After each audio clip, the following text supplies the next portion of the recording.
Hello, folks. Today is Tuesday, December 5th, 2023.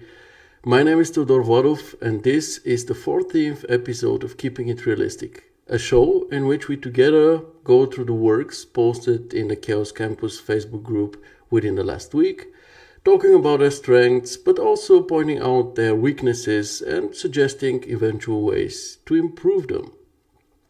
We also talk about other interesting topics, news, and announcements in our field, usually starting with our current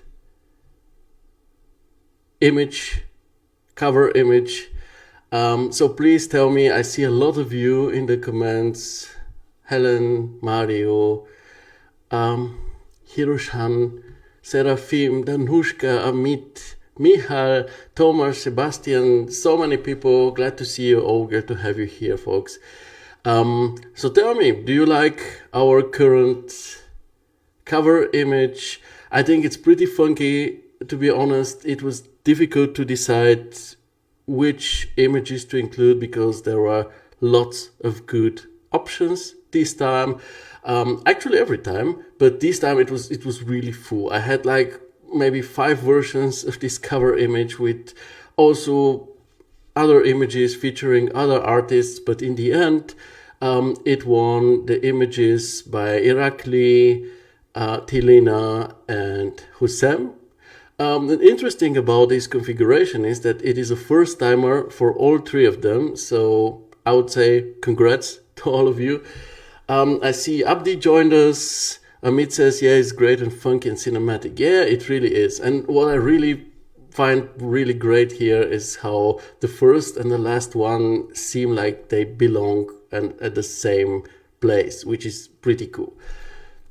But today's show, to be very frank with you, it would be one of the long ones because right now we'll start talking about our monthly project recreation challenge, which we had in November.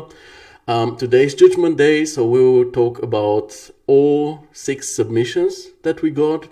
One by one, we will point out their strong. We will review them one by one, pointing out what's good and what's not so good about them. Usually, I think in future we will concentrate only on the winner or the winners. In this case, however, we have 6 submissions, so I think it's important for everybody to see how this placement comes to life, how the first, second, and third place come together. So in order for everybody to see this transparency, in order for us all to take a look at these projects together, analyze the original one, the original reference, and then see how each and every artist recreated it, I think it's a good thing to do the first time, and in future this part won't be this long because we probably will be concentrating mostly on the first, or let's say the first 3 works and not on all submissions. But in this case it's an exception. So I would say let us jump in and take a look at this project together. By the way, so we have 6 submissions, as I already mentioned. We have a submission by Georgi, and they're in a chronological order, in the order they were posted in, followed by a submission by Janita, Mario, Sebastian, Kama, and Juan. All of them are really good quality images that I think the artists can proudly add to their portfolios, which is already pretty great if you ask me. But again, we will now analyze them one by one, but we will first start with the original reference, which is this kitchen situation in the quarter glass house by Proctor and Shaw, which is kind of a simple project, but not without some trickery here and there. And we start with something tricky, which is a bit the modeling. It's generally more on the simple side, but there is this area here, which I call the pitched wooden beam ceiling, which, and this diagonal wall, let's take it as well, that could be a bit more difficult to pull off, a bit more problematic.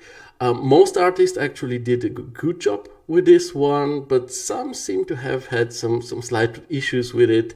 And again, the idea of this challenge is not so much about winning prizes. It's about recreating something, analyzing this, learning from it, and also helping each other. So for next challenges, if you have an issue with something, let's say on the modeling part, gladly reach out to the others who are also doing the challenge and ask them what they're doing or how they did this and that, because the major point of these challenges is learning and getting better and not winning stuff, right?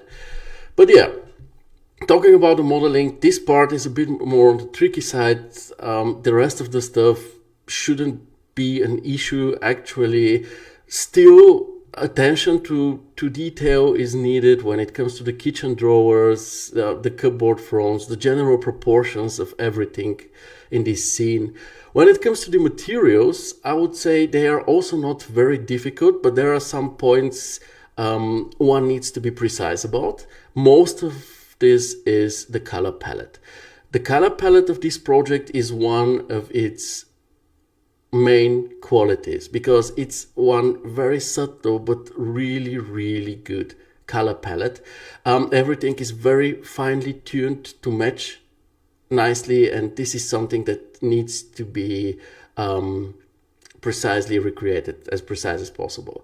Also, one thing that needs to be said is that even those materials or those surfaces that have a pattern to them, like the base of this island here, or the wood on this pitched ceiling here, the patterning is very subtle as well. So if you squint your eyes and take a look at this image, you will see that this patterning is almost invisible. So it's very mellow, it's very subtle. And this is also something that was a deliberate decision on the side of the interior designers. And the third, maybe major topic is the lighting. It's a very soft lighting. We have the key lighting coming from the right, through the glazing that we don't see on this picture, through this skylight and this window here. So this is like the key light, so to speak. And then we have the fill light, which is, if we move a bit along the images, the key light is actually this window here, where we have like the secondary lighting. It's not very strong, but both the lighting coming from the right and the one from the left, they pretty much even out somewhere in the middle, so that this middle part area has very balanced, uniform lighting. So this is good to know before we jump into every single one of the works that were submitted to this challenge. So we start again chronologically. We start with Georgi, who says, "Hello folks, after a long pause I present you to another render. This render is a challenge render that was announced by Theodore. I hope you like it. This is my version and I tried as much as possible to make it look like it was the goal of the challenge." So let's take a closer look at Georgi's work, and here is the original reference in the corner. Hi Houssem, hi Janita, hi Juan. Glad to have you over here today. So we start with Georgi's work, which is a very good rendition, in my opinion. Georgi aced the color palette here, which obviously immediately provides a very strong resemblance to the original. There are some exceptions, however, when it comes to the materials.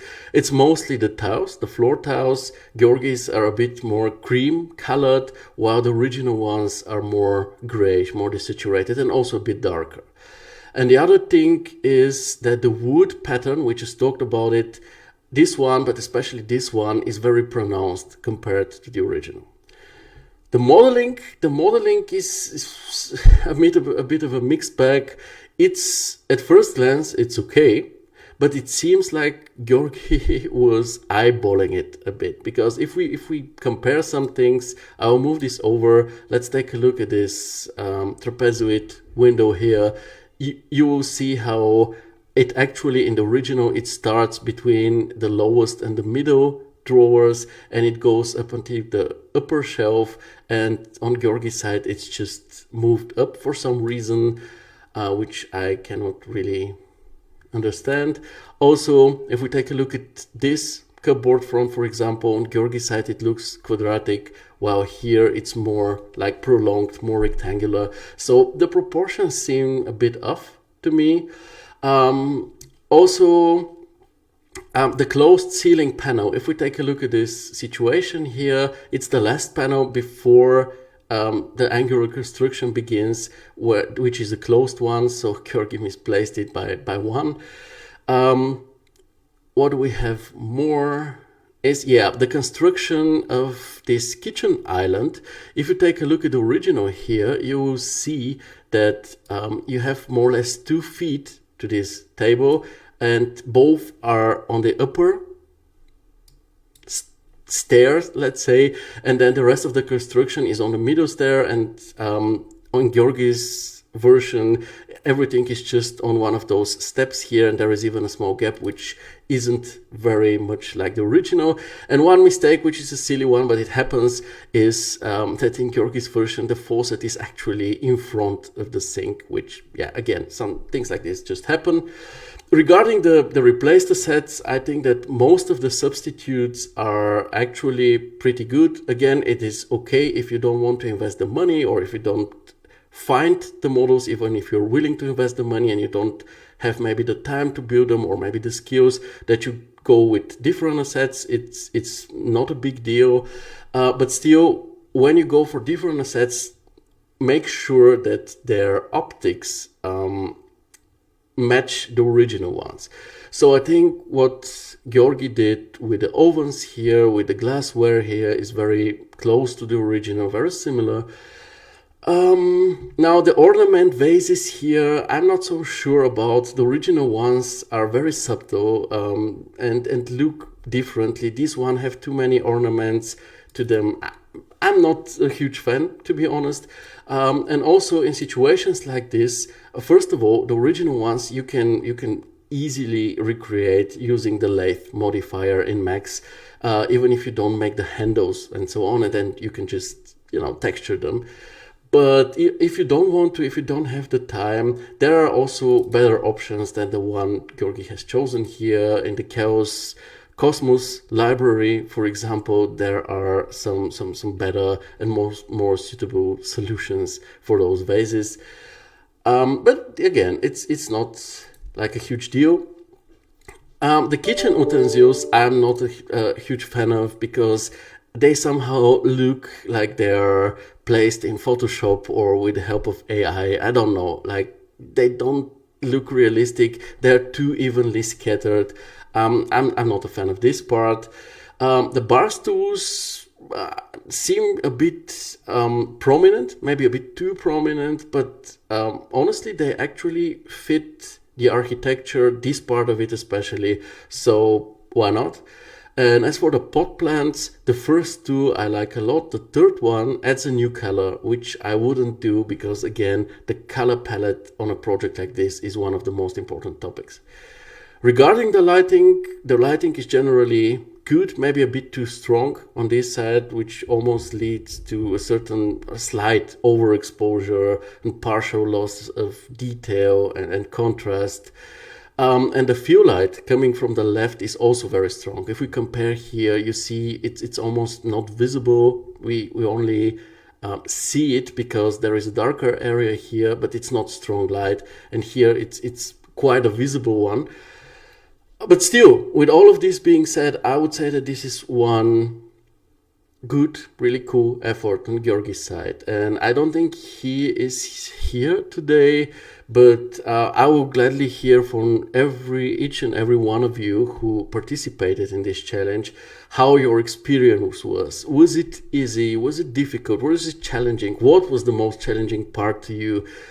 Just share a bit of this in the chat, please. And we'll move on to the next work by Janita. I see Arthur and Mohammed joined us. Hello, folks. Glad to have you here. So, no, this is the original one. This is Janita's version of it. Another nice rendition, to be honest. I think that the modeling is pretty solid on this one. Nice detail on the kitchen. The pitched ceiling looks pretty right. There are small mistakes here and there. First thing is that you made those shelves to have the same depth as the kitchen counter, which is visible here because they end at the same place. Whereas in the original, you see they're pulled back because these are like shelves. They cannot have the same depth as the kitchen counter. They will be too deep in this case. But yeah, things like this happen. Also, I know that the original sink is a pretty small one, but you made it even smaller, which is like already almost inconvenient. It almost makes no sense to have it when it is so small. And for some reason, this windowsill that we have here, it is actually plain. But in your case, it is somehow tilted up. I don't know what happened here, if you made it like a more difficult construction on this window than in reality it actually is. But this is like a bit of a mistake. Regarding the replaced sets, similar to Georgi, most of them have good substitutes in my opinion. Again, the ovens, the glassware, the jugs or vases, whatever these are pretty good. What's not so great, again, is the kitchen utensils. Yours look more realistic than Georgi's, but they're somehow underscaled. They're way too small. Just take a look at the original ones, right? The original ones make more or less 2/3 of this whole height, while yours are kind of small. The bar stools, I think, are the same that Georgi used, but yours are way smaller. If we go back to his work, you see his are higher than this counter, and yours are way smaller, so I'm not sure which one of those sizes is the right one. Also, they are very saturated. They are kind of too yellowish. And last but not least, these potted plants, they are too similar. You see, in the original, I think that the composition of these three plants is actually very deliberate. So we have one, let's call it hanging plant, then we have this one, and then the other one. They're vastly different plants. And in your case, it looks like it's more or less 3 times the same plant, just in different pots. Material-wise, I would say you did generally good job. I really like the floor tiles. Maybe they're a bit too dark, but they very nicely resemble the original ones. I also like the wood you used for this pitched ceiling. It's also good that where the pitched ceiling is actually turned sideways or tilted, your mapping is also following as it should be. What doesn't quite fit is the color of the wall, because it needs to be warmer than the one that you have depicted it. Also, this kitchen block to the left, it actually, you see it here, it actually has the same color as this main part of the kitchen. But in your case, it looks like you have this greenish turquoise color on this part, but then you have something which is more pinkish on this one, which I don't know where it comes from, but it's not correct. And the wooden patterns maybe again are a bit too pronounced on the kitchen island. Not here. This one look pretty cool. The lighting, however, this is like the biggest issue with your rendition. So the lighting coming from the right, your key light must be stronger, because currently you have almost no light here behind the counter. Take a look at the original. You have a very bright spot here, and in your case it's just not there. And it also the light has also to be less directional. And the fuel light coming from the left should also be stronger. So generally, I think if you make your light sources stronger, if you adapt them more to look like the original, it would be a really, really cool rendition, Janita. And let us move on to the next work, which is Mario's. We'll open it here in a big screen. And I think that it is pretty much immediately visible that this recreation here is very close to the original. The modeling is very accurate. There is a lot of nice detail on the kitchen. The pitched ceiling looks right as in the original. The only mistake I found when it comes to the modeling is this part here. There is actually a partition here and the gap is a bit bigger than represented. You see it here, but I think it's a fridge. This is why, but this is not a big deal. Regarding the assets used, they're very true to the original. Some assets are absolutely close or even the same ones. Just, talking about the bar stools, the ovens seem to be the same ones. The vases and jugs as well. The kitchen utensils are very similar. The cutting boards even. So there is a lot of attention to detail, which is impressive, to be honest. What I don't like this much is the middle plant. I like how the three plants are different. We analyzed this already, but the middle one, the plant itself is okay, but the pot of it is too saturated, and this red color is kind of foreign to the scene, in my opinion. Material-wise, again, great job. The floor tiles and the wooden materials have this typical subtle patterning of the original reference, which is great. The material on the counter looks really good, and even the reflection, if we compare the reflections, is very, very similar to the original one. Still, some of the textures or the materials can profit from a bit finer tuning, from further tuning. The rattan on the bar stools could be a bit more yellowish and orange and a bit more saturated. The cutting boards and the utensils can be a bit brighter generally, so that they don't get this much attention, and the wood on the shelves needs to be a bit more orange and a bit more saturated. But this is really almost nitpicking on my side right now. Lighting wise, the lighting is generally pretty good, but it's not perfect. Like the main source of light to the right is a bit, I wouldn't say too strong, but take a look at the original. You see, there is even in this small preview that we have in the corner here, we are not losing any detail, and in your case, we're starting to lose some detail here on the gaps. And I think that the left one in your version is again a bit too strong. You see how actually this cupboard door is pretty dark in contrast to this block here, and in your case it's actually brighter. And then in your case there is also, you recreated some additional angles and even added one angle of yours, so your own creation. So we have this close-up, which is a recreation of an angle that was already existing, but it's beautiful nevertheless.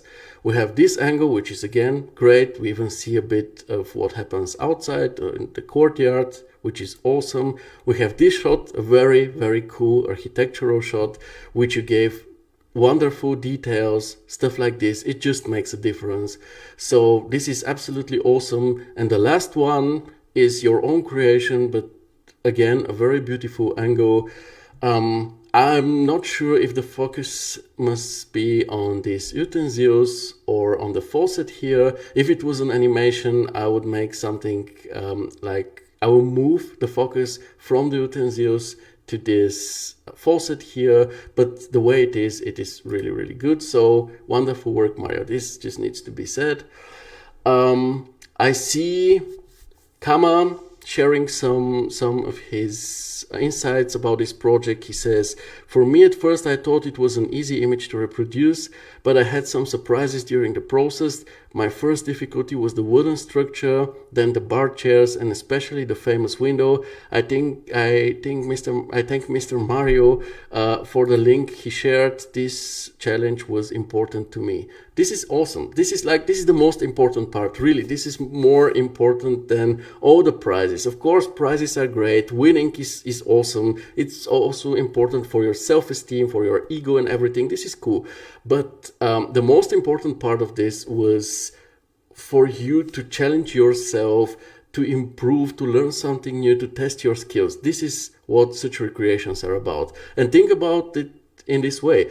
Tons of artists do such recreations on daily basis without getting any prizes whatsoever for this. I personally have done it, never did somebody give me something for it. So I think it's a pretty cool thing that while recreating something, exercising your skills, becoming a better artist, you also get the chance to even win something. So I think it's a win-win. Mario says, thank you so much, Theo. For me, the wood structure was a pain in the ass, and the window, the modeling of it. Yeah, this is the trickery here. It's this is why I chose it, because as Kama says, it is something which looks kind of easy at first glance, but once you start recreating it, you see that there is some trickery involved. So thanks for sharing your insights, folks, and let's take a look at Sebastian's work now. Sebastian says, hello everyone, I'm submitting my renders for the challenge announced by Theodor Wadov. Due to a lack of time, I did the best I was able to. Unfortunately, I messed up a bit with the dimensions and had no time to model everything again. So it's not the same, but it's close. Software is 3ds Max, Corona, and Photoshop. I really like this type of challenge and hope in the next one I will have more time to do a better job. I hope you like it. Very cool description of your project. So let's take a look at your work. Another good rendition. I'm really honest about this. I think you aced the color palette probably the most out of all artists so far. Which again immediately provides a very strong resemblance to the original. But similar to Georgi, your floor tiles are also a bit not dark and desaturated and grayish enough. And the wooden pattern on this pitched ceiling here is too pronounced compared to the original. On the modeling side, generally nice work, good detail on the kitchen island and the kitchen. Here on this kitchen block to the left, you made it as it actually is. There is a larger gap where the fridge is, and there is a partition here.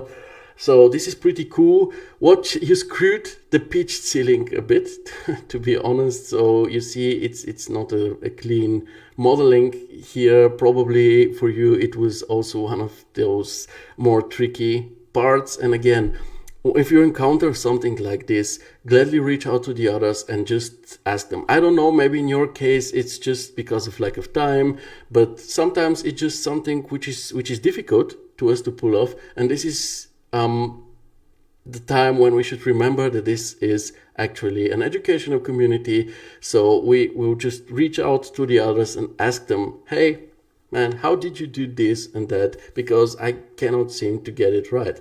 And help each other. This is really important. Now, regarding the replace sets, I think that the substitutes that you have chosen are very good. The ovens are nice, the cutting boards, the jugs, vases here, whatever. Yours are a bit more subtle than the original ones, but still very fitting. The bar stools, you went with something which doesn't have this soft oval form to it, and honestly, design-wise, I prefer your chairs to the ones used in the original project in real life. For some reason, like their cleaner form, I dig a lot. So yeah, you took a risk here, but I think it pays off. And regarding the pot plants, I like them a lot. I think this is probably the best version of them so far. Maybe the left one is a bit too dark, but you have correctly analyzed that it's about 3 different plants. Regarding the lighting, you have done a lot right. Here, still the right side is a bit overexposed. My guess is that because if you take a look at this one, it's actually shadowy, and there is a big difference between the shadowed side and the side which is on the inside of the window. And in your case, this difference isn't that big. So my guesses are that either your fill light is a bit too strong, or maybe the light coming from the skylight up here too. I don't know. I cannot tell. You got to figure it out yourself. And similar to Mario's work, the light that you have, your key light coming from the right, should have more directionality to it, because as you see in the original, you can clearly see the form of this kitchen island, and in your case, it's way more blurry. So it means that the light coming from the outside is more directional. Oh, and in your case, you also have a bonus, an additional angle. It's again a beautiful recreation of one of those existing angles. However, in your case, there is the images are not very consistent when it comes to their final look, because I think it's the tone mapping, but you see here how your wood is actually more on the orange side, while in the close-up it's rather reddish. So yeah, be aware of something like this, but still, in conclusion, this is one really, really good recreation. Now let's move on to, you say you didn't see that. Well, I mean, happens. Let's move on to Kama's version. It's the 5th nice rendition in a row. He says, "Hello dear all, I present to you my results of the monthly challenge. This allowed me to acquire new experiences, trying to have the same viewing angles, proportions, light, materials. Unfortunately, I had to speed up the last part, post-production, in order to finish within the required time frame. Thanks to Theo, and good luck to everyone. Modeling AutoCAD 3ds Max and rendered in V-Ray with post-production in Photoshop." This is cool. Let's take a closer look at this one and see where to start. The modeling seems pretty fine to me. I like the pitched roof, looks very right, because you see this is like a difficult point, and you pointed out, dear Kama, that it was difficult to you, but you asked it. There are some small mistakes here and there when it comes to the modeling though. First of all, what I see is that this exhaust hood doesn't seem to be centered over this ceramic glass cooktop, which obviously doesn't make sense. The left kitchen board needs its baseboard. You see, it's pushed in, but it is there. You're missing it. The window sill, you actually extend it almost up to the drawers. It's visible on the second shot, but if you do so, you actually won't be able to open this one drawer, so it doesn't make sense. You see in the original, oh, this was stupid. You see in the original version, it's way shorter, right? Also, the last row of drawers doesn't really have enough of a gap or distance to the wall. It looks like they're just clipping through the wall, which isn't a good thing. Again, even if we take a look at this small preview of the original image up here, you will see that actually you can still see that gap, and in your case, it just disappears in the wall. Generally, if you have growths and gaps, make sure that they are visible. And also, for some reason, I find your kitchen island to be somehow way too wide. I don't know why. Regarding the replace the sets, good job, especially in the lower areas. I'm a fan of the chairs, the vases, the jugs. You recreated them manually, I think, because they look really, really very much like the originals. The utensils, the cutting boards, they're great. What's not so great is that there is too much glassware here, which even has some bluish color to it, which I don't get why. And also the pot plants, their placement seems rather random. Regarding the materials are a bit of a mixed bag. You aced the color of the wall paint, of the pitched roof, and the floor tiles, especially. The kitchen front, however, needs to be more on the green side, and yours is more bluish. I'll just move this one next to yours so that we can see. You see the difference. This is greenish, this is more bluish. So yeah, when you have the reference, try to always compare with it. I suggest solutions like PureF, what I'm using here. You see it always stays on top, and you can then just move it and compare colors. It always helps. Then it's the wooden, this copper counter and the wooden windsill here, they are very saturated, very orange. This doesn't look that good, to be honest. Also, the wooden patterns both here and here are very pronounced, and the mapping of them here you see in this tilted wooden ceiling area, the mapping isn't following the angles of the wood. And if we take a look at the beams, it's visible that you have just used cube mapping, box mapping, and that's it. And there is something wrong with these floor tiles. For whatever reason, it looks like either your bump or displacement are giving wrong results, because the grout is actually the one sticking out, which obviously isn't how it should be. Regarding the lighting, however, it's pretty good. I find both your key and fill lights to be very close to the original, which makes for a very authentic appearance and also similar to the original. I think that the key light from the right, the source of it, you can rotate a bit to the left to get an even better result. And again, I already showed it. You have this additional angle, which is a good one. You have good visual consistency between the two angles. And I think if you fix your materials, like the mapping of them and here the colors, I think that these images will become even better. But in conclusion, this is again one really, really good work. Mario says you didn't swap the colors in the normal map. Yeah, this is very probable. And as a last, we have Juan's version, the last contender, and another nice recreation. Let's take a closer look at it. I'll move this a bit to the side. So yeah, the modeling is generally okay. I would say you also screwed this structure here a bit. But again, this was a bit of the tricky part, so it's normal.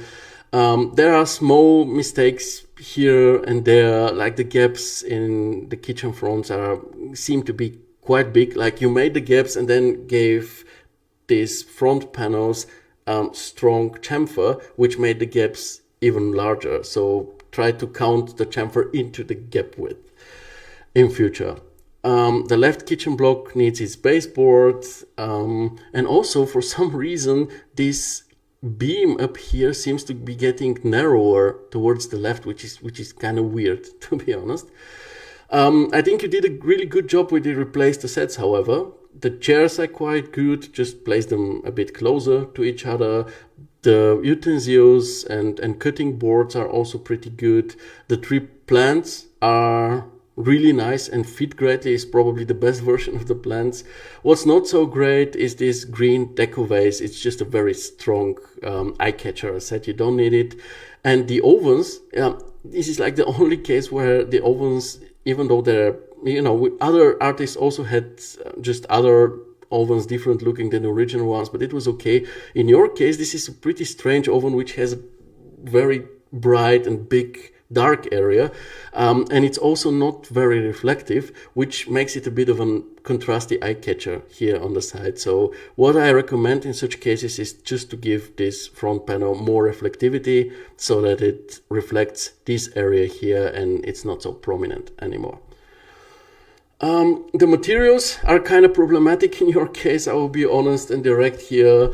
You may actually need to check the color settings of your monitors, because this pitched wood ceiling, the wooden shelves, the faucet especially, they have a lot of red in them, like needlessly a lot of red. So maybe you need to set up your color calibration of your monitor a bit better. Also, the wall paint has a bit of this more greenish touch, but it should actually be reddish instead. The kitchen fronts have the right tonality, but they are almost too desaturated. The kitchen island counter is kind of too smooth. It has like almost no structure to it whatsoever, so it needs just more texture, some noise, some dirt. And again here also the UV mapping on this tilted part of the ceiling doesn't follow the direction of the wood, which I think you should fix. The lighting, however, is quite nice. The key light has good directionality and intensity to it, making again for an authentic appearance. The fill light is too strong though. We already talked about it. You see it's there, but it's not like a real major light source, and in your case it is. And also taking a look at this, I don't know, ambient occlusion, I would say, effect here, it's too strong. In the original, you barely see the inner edges, right? Bonus time, because you recreated this one angle, we already saw it twice. Your recreation is also cool, but you really need to fix the colors. But what you also did is you did the exterior, and I think that this is really super cool, to be honest, because it's a really nice exterior. You have this modern structure and then these old buildings, and the nice interior. So this is pretty cool, to be honest. I would just suggest you to invest a further few hours to finish it, because currently there are some issues with it. You see there are windows that are just placed in front of the facades. This part here, the terrace floor, doesn't look very good. So finish the facades, maybe add some buildings, just some generic 3D model buildings here in the back of the tree, so that you have a more urban reflection here, because the reflection is really beautiful. Otherwise, fix this terrace material, add more detail to the sliding door, and then you have a great image and a general portfolio project. So good work on your side as well, Juan. And with this, we went through all of these images, through all of these recreations, and I think it's time for Judgment Day. Before I announce the winners, let me tell you that we actually will have 3, so first, second, and third place, instead of just one winner, which I think is awesome, because the more you get rewards, the better, I would say. Also the jury, apart from your boy, obviously, we had Vasilis Kutlis from the VW Art Club, so big thanks to him for also co-judging this. And we will start with the third place, which will be winning a 1-month license of any Chaos render software, meaning either V-Ray, Corona, Enscape, or even Vantage. And the third place is our dear friend Kama. Congratulations, Kama. Second place is winning a 3-month license of any Chaos render software, so V-Ray, Corona, Enscape, or Vantage, and it is Sebastian. Congrats. And the first place, winning a 6-month license of either V-Ray, Corona, Enscape, or Vantage, plus some official social media feature by Chaos, which some exposure is always great. I think we can all agree in this case it is our dear Mario. Congrats on that. Congratulations to the winners, and to the rest, next time, folks, I believe in you. I would be happy to see every one of you win at least one time. I think it would be really awesome. Gladly share with me, did you enjoy the challenge as a whole, the whole process from start, the weeks of work until, the reviewing now and announcing the winners. So yeah, let me know how it was to you. Are you excited about future challenges? Because as the next, I actually plan to announce the next challenge, which will be for this December, so December 2023 and January 2024, because, now it's New Year's, and for some also Christmas, so holidays, and, it doesn't have to be stressful. So this time you will be getting 2 months to work on the next challenge, and I'll be announcing it. But before that, I really want to know, how do you feel about the whole thing? Is it good to you? Does it make you happy? Does it motivate and inspire you? Let me know, gladly. And I see some reactions. Helen applauds everybody. Kama seems to be happy. Janita says congratulations. Janita is a big man. He seems to always be happy and supportive of his fellow group members. I really love this. Mario seems to be happy. Kama as well. This is pretty cool. Thomas says, congratulations to all of you. You're great, really. Mario says, congrats to everyone and to you, Theo, for pulling this off. You're welcome. You pulled it off. Sebastian says, thank you so much and congrats to everyone. Janita says, I'm grateful to have participated in this challenge. It was a great challenge for me to test myself and improve my skills. I was very happy to see other beautiful recreations of other participants. Thank you, Theo, for creating this challenge series. I hope to participate in the next one too. Congratulations to all the winners. Abdi says, congratulations to the winners and all participants in this competition. You have all done a wonderful job. Keep up the good work. My mom says, congrats to all. Mahmoud, it's great. Looking forward to being the next challenge. Houssem, congrats. Oh, good job.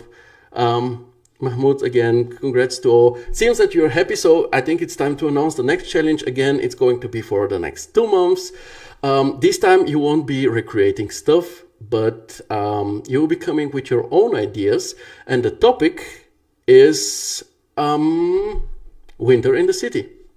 Is it very original? It absolutely isn't, but it's really, really cool. So I want to show you a few images on this topic and we can talk about it a bit. I see Juan saying, thanks for all tips and honor participate in this challenge. It was great. Please, Juan, fix the colors and finish the exterior and then you have an amazing portfolio project. Danushka says, congratulations, guys. John says, in the next competition, I'll be there. You're very welcome, John. Okay, so winter in the city. Let's take a look at this. Now, where are these images? So, I will remove this one. We don't need it anymore. So, winter in the city. Obviously, when we hear winter in the city, when we try to imagine something out of it, it's like a heavily snowy scene where it's maybe still snows, everything is covered in snow, it's evening, there are lights, there are trees without leaves and so on. This is like the obvious start, right? And it's classic and it looks good. There is a reason because why this is such a cliche motive, so to speak. But that's okay. But what I want to show you is that this mustn't always be the case. You don't have to drown everything in snow, which, by the way, is how it looks like out of the window here in Germany, in Dillenburg right now. But you don't have to drown everything in snow in order to represent winter in the city. So we will go through some images and you will see what I mean. So you can go overboard with a topic like this. Like you see in this case, it's actually a very smart approach. These are all photos, by the way, so it's not, but if it was a render, it would be a very smart approach because you actually have the silhouettes of the buildings, but you don't see the building, so you don't have to put tons of effort into building windows, facades and whatnot because you barely see them, right?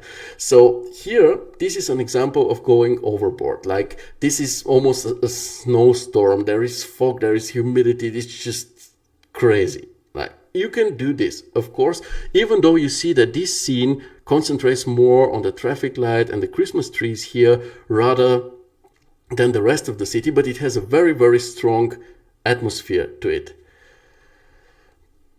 Mario asks, Irina, by the way, sorry, start with Irina. Congratulations to all. Cool. She says, I'm going to participate next time. Yeah, then watch this presentation. Mario says, Theo, do you have good links to learn how to apply snow on surfaces in Corona? I would like to learn, never done a snow render, but it looks cool. Yeah, again, wait until the end of the presentation because you don't have to make snow. But if you want to, I personally use the Polysnow plugin, which is actually made by one of our members, Jihan, you know him.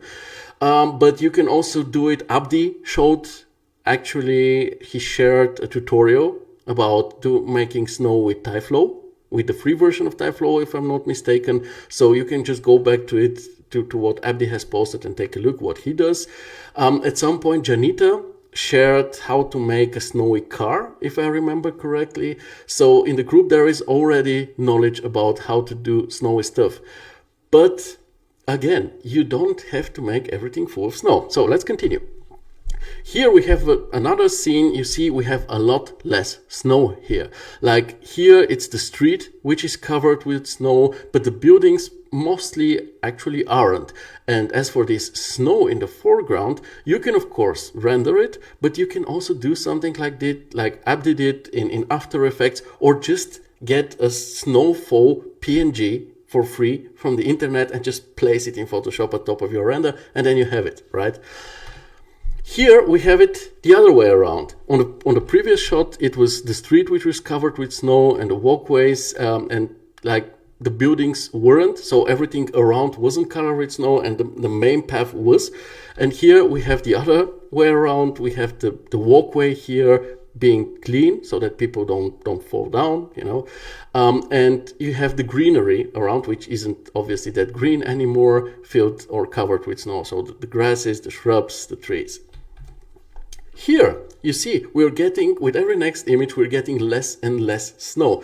In this situation, for example, it seems like it snowed a few days ago, everything is already cleaned up, the snow is just pushed to the sides. And if you take a look at the, let's say, upper part of this image up to here, you won't see snow anywhere at all, maybe on the lamp here, but this is an exception. But it's still visible that this is a snowy winter image.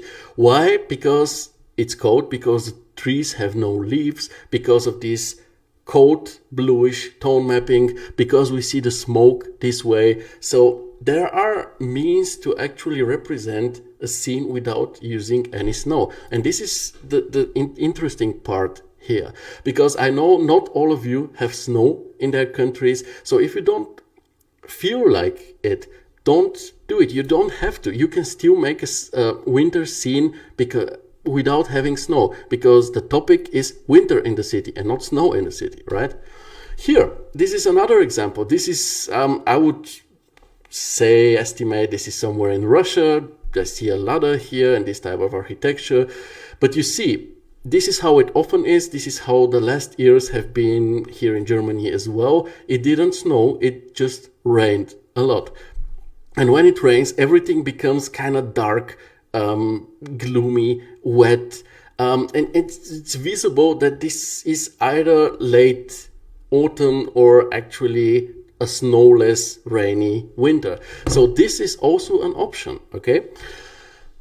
Another example of this one, because this was like a huge scale image, and here we have something small. This is probably somewhere in France, judging by the name. Who knows?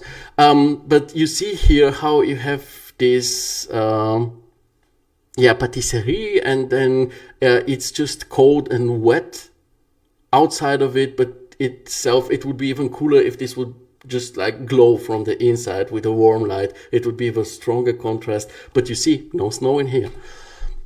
You can also go for this more gloomy atmosphere as well. I think this is somewhere in Holland, in the Netherlands, probably Amsterdam, Rotterdam.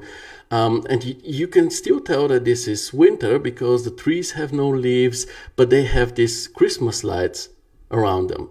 So winter has many faces. It's not just this classic cliche snowy landscape, right? Here another shot, a more urban one. This is probably, I don't know, somewhere in the USA. Here we even have an example with sun, but you can still tell trees have no leaves. People are dressed wintry, like they have their coats on and jackets and so on. So it is a winter scene, but without any snow and even without any humidity and wetness. So yeah, you can see sometimes small details can tell us a lot. So in this situation, you can tell just by the beanie of the girl in the front, and maybe how the people are dressed here, the ones here, like they have scarves and these boots and so on. You can see that it is a winter scene without seeing anything winter related other than just a few details like the beanie and the scarves and the boots, right?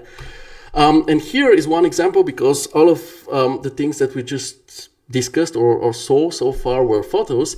This is one render by Anastasia Voluk. It was uploaded in the VW Art Club this week. I think it even won the Image of the Day contest. And you see, it's a visualization. I don't know, I think it was somewhere in the USA, Chicago, Boston, something like this. And you see there is some wetness to the street. The trees have obviously no leaves and even some snow on them, but the whole scene doesn't have snow at all, and it is one magnificent, awesome looking visualization. So it is very much possible. And think about it, you have, like, if we subtract the holidays and so on, let's say you have 1.5 or 2 months to work on it, so you can do something more elaborate. What's important, however, is that you put in the time to actually analyze, to think about it, to think what makes a scene, a wintry scene. How do you want to depict it? What do you want to depict? And so on. How do you approach it? So spend time analyzing. You saw, while we just reviewed the 6 works that were submitted, in the beginning, I analyzed the original one, because this is something very important. And again, this time come up with your own ideas, and just, visualize them. And remember, there are also different approaches to even to the zoom factor. So you see, this is like a winter city seen from above. It is very different than, let's say the casual man's view shot from the city, which is also very different than something like an urban wintry close-up. So in this case, it's obviously winter in the city, the topic of this one, because traffic lights like this you don't have in the forest, right? It's something that belongs to the city, and there is snow on it. So, and then this blurry car in the foreground, so it's visible that this is just like an outtake of winter in the city. And this one, this is an even close-up, zoomed in. If you do something like this, this is also could be a winter in the city, but if you do something like this, you gotta be very precise. Like, your snow couldn't just be a blob of whiteness. It must be something like this. So the more you zoom in, the more detailed your image needs to be. So yeah, it's up to you. I will make an official announcement for this next challenge, which ends in the end of January. And yeah, I hope you enjoyed. Again, you can just do your own research and see what you like, what looks good to you. Because at some point, maybe in your local area, you don't need winter images because you don't need winter. But you probably also want to expand your client list. You probably need clients from USA or from Europe or whatever, where there is winter. And what happens if they say, hey, I plan to go to make this project public in the winter, so I need a more wintry image. What do you do then? So it's cool to be able to have trained a bit of winter atmosphere. And again, it is possible even without snow. Kama says, can we have links to those images? I can just share the images when I make the official announcement in the group, but actually they are all from a site called Unsplash. So if you go to Unsplash and then just search for winter in the city, I will just place this link over here. No, what happened? Sorry. So yeah, I'll just place the link for you there, and you see tons of examples that you can follow. But again, don't recreate, create something of your own, or maybe take something existing and try to give it a wintry look, like last time Robert did with his, if you remember this one, I will scroll down here a bit to show you, and then it's time after an hour to actually jump into the project. This one, if you remember, Robert said that there is in fact no snow in Hanoi in the winter, but he still made a wintry version of this tower because he likes it so much.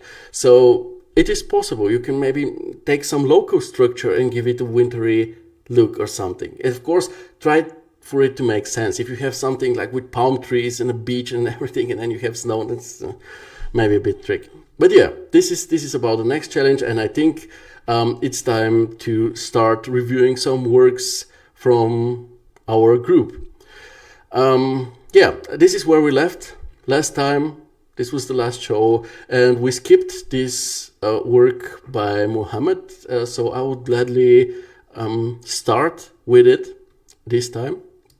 He says, "Hello, lovely people. I would like to introduce you to my latest work. It's Boy's Bedroom, located in Jordan. Tools used is 3ds Max, Corona 10, and Photoshop." Nice description, Muhammad. Remember, you're always invited to share a bit more info, background info on the project, or maybe some relevant technical topics like render times or challenging parts of the project, stuff like this, because, educational community and so on, everybody profits from that. Also, it's interesting. Regarding the image presentation here, it's pretty good, I would say. Consistent looking images. Also, there is an animation in between or a shot with a floating PS5, which is just interesting. So pretty good. And I would say let us just jump right in and take a closer look at this project. Personally, I enjoy the neat simplicity of this design. The color palette is very pleasant, and the whole interior as such is modern, sleek, like a combination of modern, sleek, minimalist, but it still kind of fits a kid's usage. However, I get a bit of mixed signals when it comes to the age of the kid, of this boy that is supposed to use this room, because on the one side we have this very sleek modern design. We have the PS5, like on the table there is this architectural digest,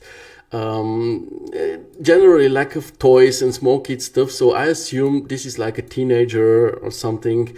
But then there is this small toy lamp, and then there is most of all this Hates color with the goofy animals to it, which only goes until 1.50 meters. So I'm like, this looks more like a small child or even a toddler. So I wasn't sure. I asked you, and I think you said he was like 17. So I think that stuff like this just doesn't fit the room of somebody who is going to be able to vote from next year on, right?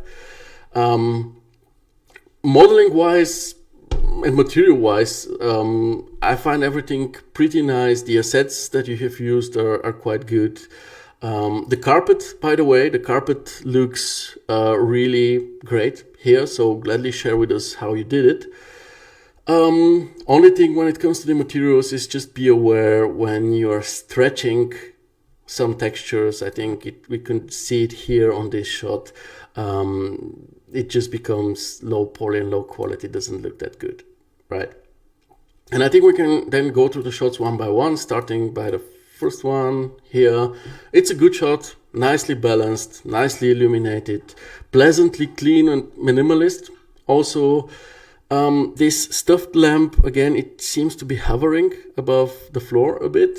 And this exterior here is, first of all, kind of washed out, and secondly, probably a bit over the top mountainy. I mean, I know that there are mountains there, but this looks like this is just a bit too much, in my opinion. The second shot is actually another good one. I like the lighting. I like the shadow play here, the contrasts. It's also a pretty cool idea how this mirror here is visually extending the space, making it also more interesting. However, this part here currently looks more like an open door rather than a mirror. So in order to make it more visible, I suggest adding larger grouts at the top and the bottom, and maybe some slight bump to the reflection so that the mirror is recognizable as such and it's not such perfect, because initially I thought that this is just another room which is just symmetrical to the one that we are currently in. The next shot is more or less same as the previous shot, but it's cool to see that this part can be closed, so it nicely demonstrates some functionality. We talked about this is stretched, this is not so great, and again, it doesn't fit the 17-year-old boy, so I would just remove it. He's anyway bigger than 1.50 meters, I assume. The animation, I will remove the sound, Facebook. I think the animation actually is pretty sweet. The dancing, levitating furniture is something that actually fits a kid's room. The last few seconds are just black screen, so gladly cut the animation just a bit shorter. This one is a cool idea, the levitating PS5, but the shot is somehow has very low quality to it. It looks like a scrap from the animation. So better render it as a separate shot rather than just extract it from the animation. This is how it actually should look like. But it would be cool with the dancing PS5. On this one, I like the idea of this shot. What I don't like this much is that you did cut off the edge of the book here. I think it would look better if it is something like this. And secondly, the book seems to be hovering.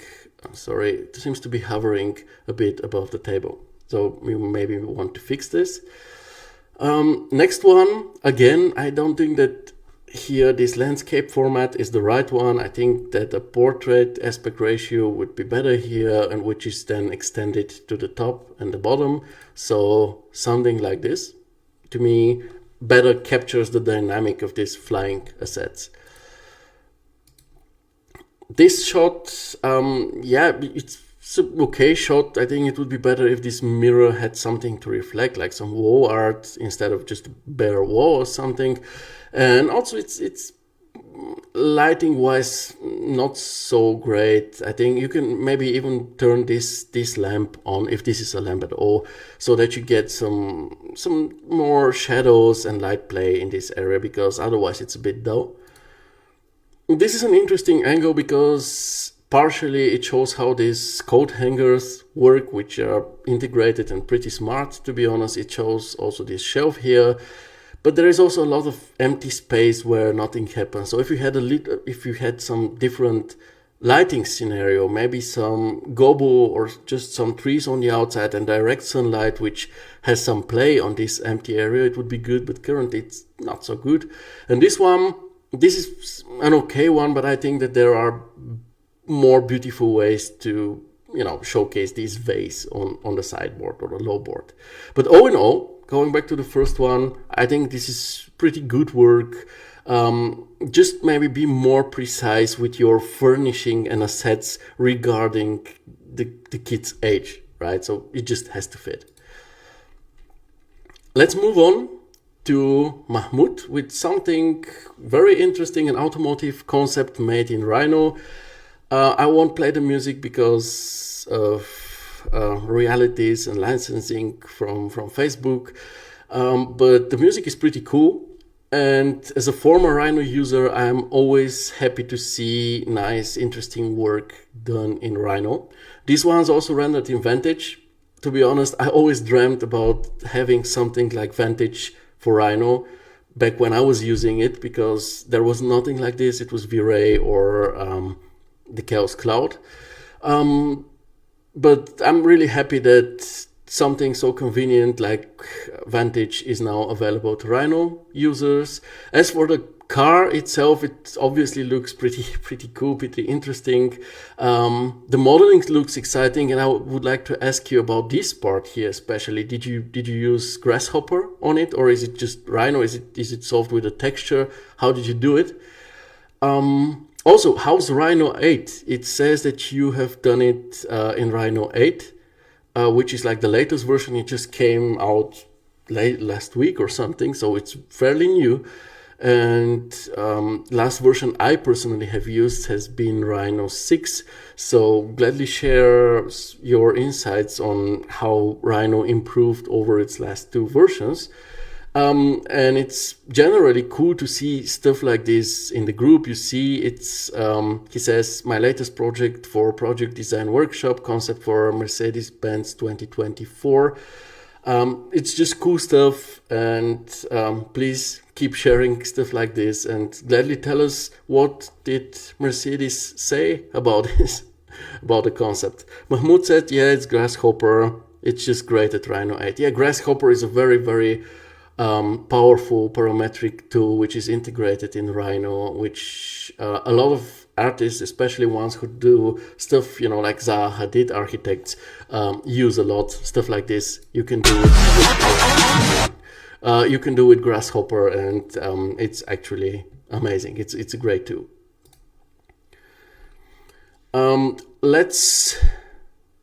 He says, let me send you the final render. Well, I don't know where you can send it now, because I actually need to move to the next project, because again, today is a very full day. It will probably be a 2-hour show, and I even won't be able to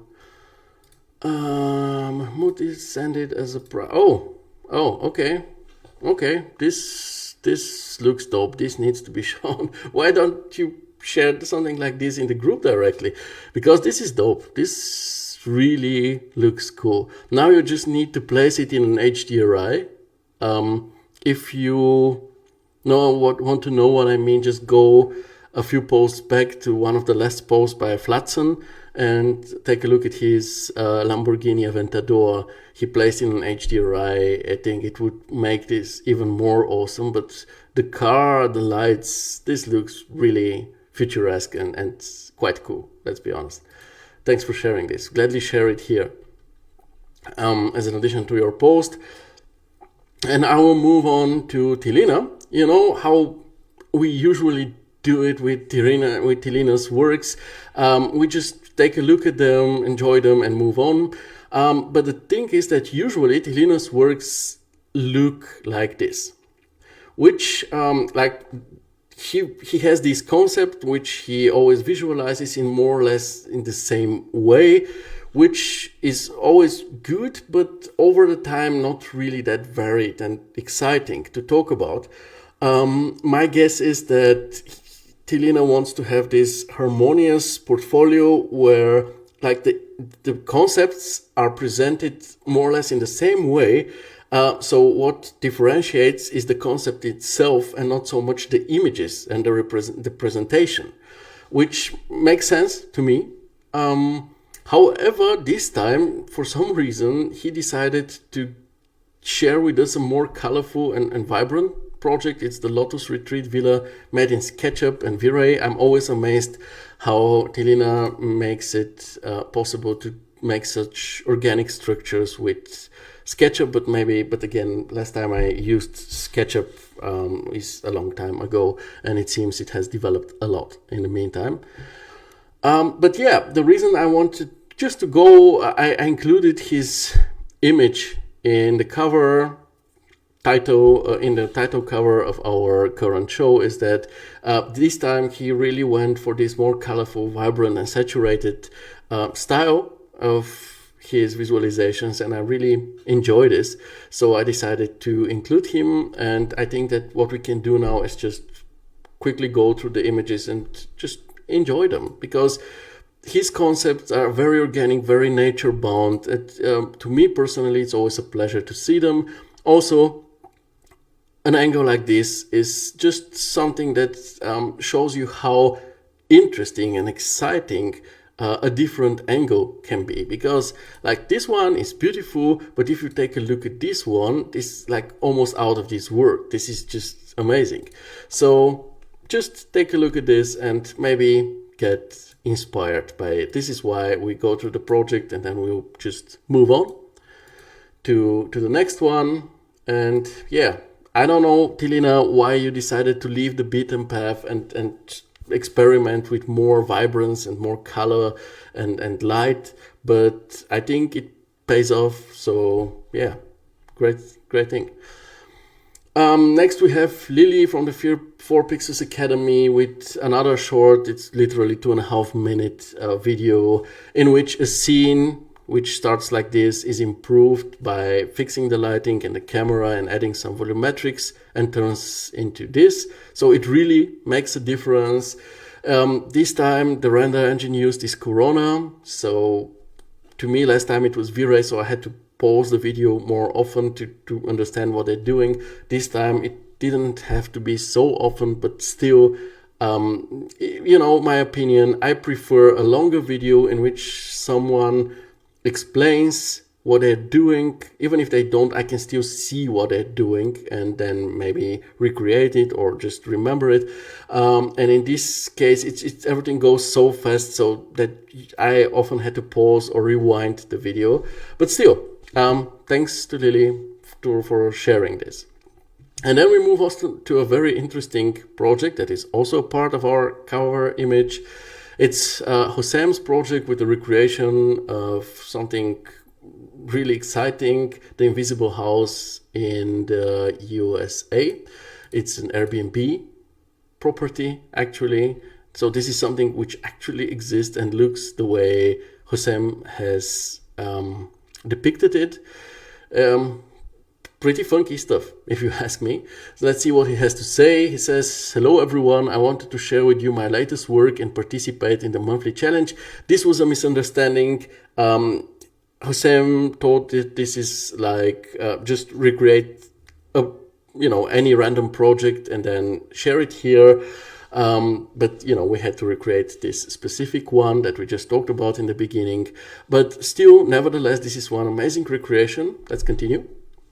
He continues, "Welcome to the Invisible House located in the USA, one of the most spectacular homes in the world on all of Airbnb. It was a great experience going through such a project from scratch, and we are responsible for modeling, texturing, lighting, rendering, and the suspense is killing me. The software used is 3ds Max, Corona, Quixel Bridge, Megascans, Forest Pack, Photoshop. So yeah, it makes sense. All of this used here makes a lot of sense.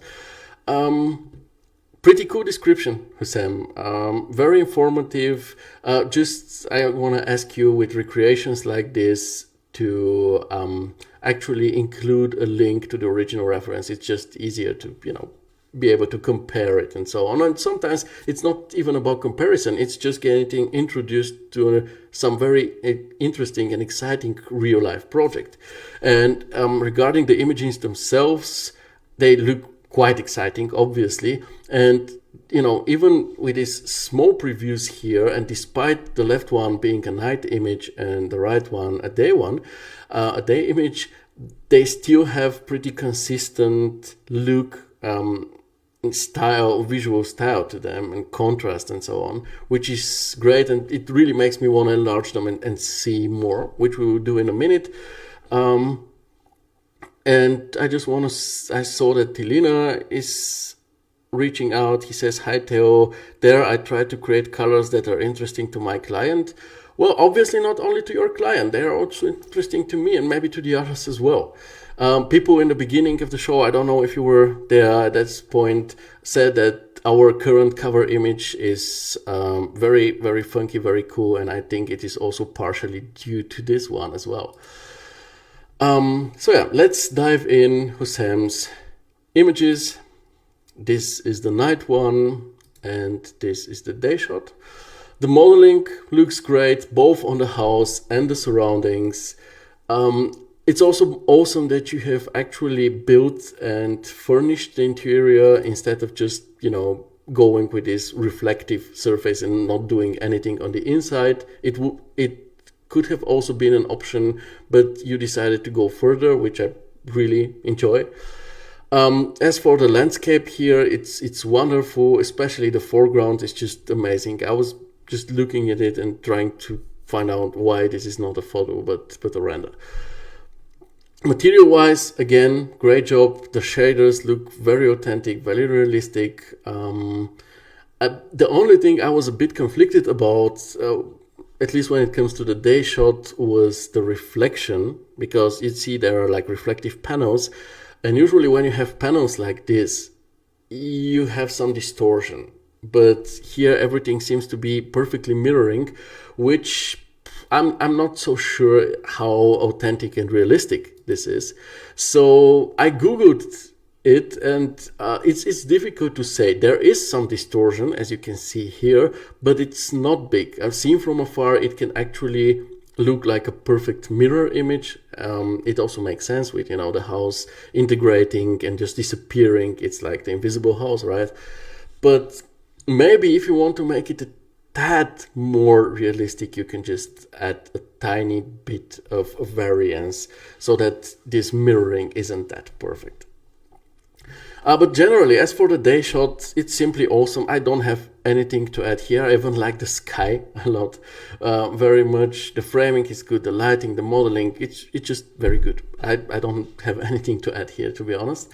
As for the night shot, I really want to comment on what you did with the lighting here, because you didn't only light up the inside of the building and the immediate surroundings, but you also gave some distant areas, like the one here in the foreground, some subtle lighting, which I think shows, I mean, it's just beautiful. It's more festive. It makes everything more special. It shows the forms better, and I really, really like this. Also, adding this SUV and the person here and the two sitting there on the inside. Let's zoom in so that everybody sees them. So two are sitting here and one is just standing in front of the entrance. It could be, you know, with the SUV being parked here, it could be somebody who just went to the nearby town to buy some stuff to drink and then just comes back home to the Airbnb house. Things like these are just great, and Houssem, this is just a wonderfully crafted recreation. This is something that actually doesn't belong on Instagram or somewhere, because these images need to really be plotted out on a large screen or something, so that they hang in your office or something, because they look really, really awesome. And it is then when you have them in large, when you see all the awesome detail that they have. So again, congrats. Great work, and I strongly recommend you that you do other shots as well, both from the day and night versions. Just you see how many takes this building has from very different angles. So maybe try recreating other ones as well, or just make your own.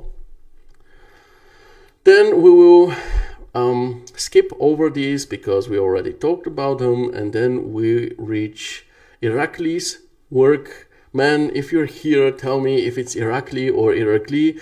I asked ChatGPT, and it said it's Irakli, so the emphasis is on the second syllable.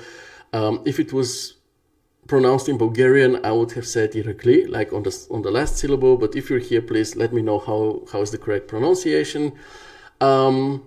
It's cool because we moved to a different type of project. It's not really an exterior one. It's also not a recreation. It's a furniture shot, actually. But the surrounding, the environment stays very much the same where we left at Houssem's project, which I think is very cool and interesting. The project is called Chair T. And Irakli says, hello friends, I present to you my new line project design. I hope you like it. It's done in 3ds Max, Corona 10, again, Quixel, Megascans, Bridge, Evermotion, and Polygon. Again, all of this makes a lot of sense with a scene like this, especially, you know, the Quixel part, but also Polygon. It also has textures that fit surroundings like this. So we know the software combination, we know the goal of this session, it's to promote the design of your chair. In this case, I would be very interested in as to why you decided to actually present your chair in an environment and setting like this. I'm really curious about this. Regarding the image presentation, it is obviously very cool, even as a small preview here. It's great to see not only distant shots, but also interesting different angles, close-ups. Also, the image variation is pretty nice, but still all the shots look very, very consistent. So let's take a dive and take a look at them one by one, starting with this amazing shot. It looks great. It obviously has some wonderful modeling and texturing. It has beautiful natural framing. So let's quickly analyze it, because what we have here is the sky. So to the left and to the right, we have these rock walls or boulder walls, whatever you want to call them. But the thing is, one could then say, well, okay, then the framing that we have is up here where nothing happens. But this is not the case. In order to counter this, what Irakli did is actually add some water surface down here where this sky actually mirrors, so it visually gets continued down here. So what we have now as a natural framing is actually something like this. And this is like the outer internal framing, because we also have these two rocks which both point inwards, like towards the chair and its form, that create a second internal framing layer. So this is very skillfully made. Even if it's not recognizable at first glance, this is really nice when it comes to the framing. The lighting is obviously also very exciting and unique. It's like moonlight lighting, which is amazing. The scattering and all the work here is just great. Only issue I have is that it seems at least here that the reflection in the water here isn't exactly the reflection from this sky that we have up here. I don't know, sometimes things like this happen in real life as well. So it mustn't be a mistake or an error. Maybe stars don't reflect that well in water like this. I don't know, just pointing it out for you. The second shot, not much to say about it. It's just cool. Very good framing again. The form of the chair is very nicely emphasized. Don't know about you guys. To me, this looks a bit like a combination of a shovel and a folded electric guitar, like these ZZ Top guitars or these thrash metal guitars. I really like it. The third one, yeah, I really like the idea of an alternative angle with the camera being higher up and looking down on the chair so that you can see it from above. This is a really, really good idea. The depth of field in the foreground is beautiful. You also have achieved these God rays. I don't know how, if you render them or in a post-production, both are possible. But the way they come into, it's like the diagonals. So again, in the topic of framing, with this God rays, you add a layer of dynamic to your shot. The only thing I'm not a huge fan of in this particular case is that the contrast isn't as great as it was on the first two shots. You can clearly see, even if you squint your eyes, you can clearly see the chair on this and this one, and on this one it kind of fuses together with the rocks beneath it, but still a great shot. This one is a wonderful detail. The bump and the scaling of the wooden texture are just perfect. The focus is awesome. The blurred background, it is cool. But we see a bit of an issue that becomes more visible on the next shot, and this is what we see here, the weathering on the edges, or the dirt, whatever you want to call it. I don't know how you achieved it with an ambient occlusion map or a curvature map. But this weathering to me is kind of, first of all, too strong. I think it should be more subtle. And secondly, it's too uniform.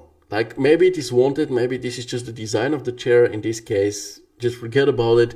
But if not, I think that you can maybe add a noise mask so that you don't have such a uniform final result here. Then we have, on a project like this, even the clay shot looks beautiful. Just take a look at the bluish water and the sky and this whole composition. It's just a pleasure to look at, even without the textures to it. And then there is this animation where the camera is moving towards the chair, but at the same time the focal length, the field of view, is also changing, which makes for a very dramatic effect. And also there is some invisible light which gets stronger and stronger the closer the camera comes to the chair. So all in all, not really surprising, but a great project. Again, I asked you, Irakli, if this chair is comfortable, and I really liked your answer, because what you said was not, yeah, it's my design and it has to be comfortable, people have to like it. But you said, yeah, we'll make a prototype and then we'll see how comfortable it is, and then if needed, we'll adapt it in order to get it to be comfortable, which is, I think, the right attitude for somebody who is doing project design or furniture, it has to be comfortable for the people. It has to be convenient for them. And if it looks cool as this one does, then it's just a great combination, if you ask me. So yeah, thanks for sharing this. And we move on to i2 Software's post, where they share a link to the presentation they made for the Autodesk University. I'll just open this one. It's super interesting, to be honest, because it's neatly prepared here. So you see an overview on what the whole thing is about. You see the key learnings, if you're interested. Then there is a link to the actual video. Then there is a presentation with 104 pages. Then there are also 3 files that you can download. So you can learn a ton from this, especially if you are into large scale projects. This is a must watch video for you. As usual, Paul makes everything look childishly easy. This is, yeah, he just checks RealClone so good.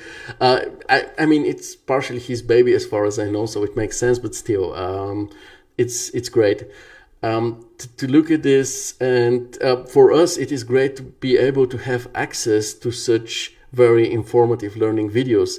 And my personal advice to all of you folks is, if you don't have the time, or if you don't just feel like watching this now, then maybe make a folder, a favorites folder in your browser, and put videos like this in it. So next time you're like, oh damn, how do I scatter cars on a street? How do I make a large scale whatever? You can just go back and just take a look at those gathered videos, because there are many different sources and not everything is to be found on YouTube. Like you see, this one is on the Autodesk page. So you may search it, but I don't think you'll find it on YouTube, for example. Yeah, and thanks to i2 and Autodesk for sharing this, obviously. Irakli says, thanks, my friend, you're welcome. I'm very curious to see how your chair turns out. Keep us updated and share photos and so on. I'm really, really curious, and my fingers are crossed for you. Let's move on to the Kur with a simple yet atmospheric scene.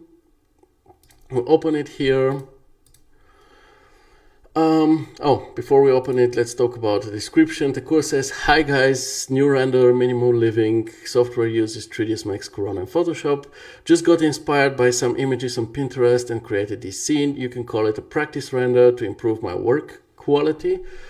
Good description. We have all the info needed, plus some backstory, respectively, the idea behind the project, which is good. You want to improve your skills. This is always great. And as for the images themselves, yeah, it's a classic combination of a main shot and a close-up. This just looks cool. Everything's visually consistent, so we can actually dive in.